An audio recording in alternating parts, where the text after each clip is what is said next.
उड़ीसा के खटक क्षेत्र में हमारी दुर्गा माता जी के विसर्जन बड़ी धूमधाम से चल रहा था।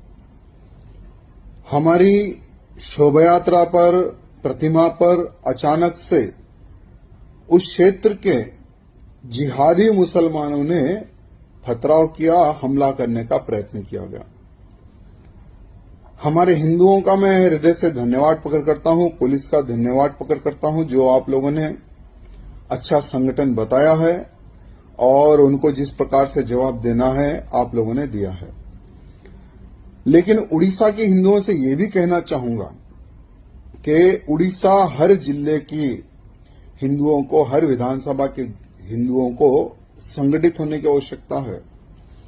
जाति पात से ऊपर उठकर कम से कम कटक में जो एक्सीडेंट हुआ है, जिहादियों द्वारा जो हिंदुओं पर, हमारी माता जी की प्रतिमा पर जो हमला हुआ है, आने वाले समय में उड़ीसा के हर जिले में जहां जहां पर इन जिहादियों की संख्या बढ़ी हुई है, वहां पर ऐसे ही हिंदुओं पर हमला होगा।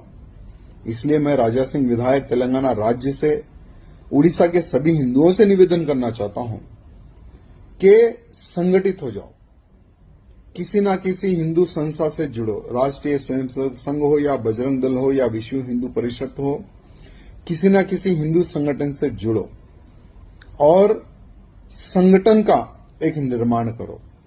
आप लोग एक रहेंगे तो सेफ रहेंगे, अगर बट जाओगे तो कट जाओगे। ये सत्य है, ये कहावत नहीं है, ये सत्य है। इसलिए उड़ीसा के सभी हिंदुओं से निवेदन करना चाहता हूं कि संगठन की ओर कार्य करो। और हमारे उड़ीसा के मुख्यमंत्री जी से निवेदन करना चाहता हूं कि ये कटक पर जिन जिहादियों ने हमला किया है, एक एक को छिनकर उनकी टांगे तोड़ने का काम करो। इन जिहादियों की टांगे टूटेगी ना, पिछवाड़े पर जब गोली लगेगी ना, तब इन हरामियों को पता चलेगा कि हिंदुओं पर हमला करने का अंजाम उड़ीसा में क्या होता है। जय श्री राम, भारत माता की जय।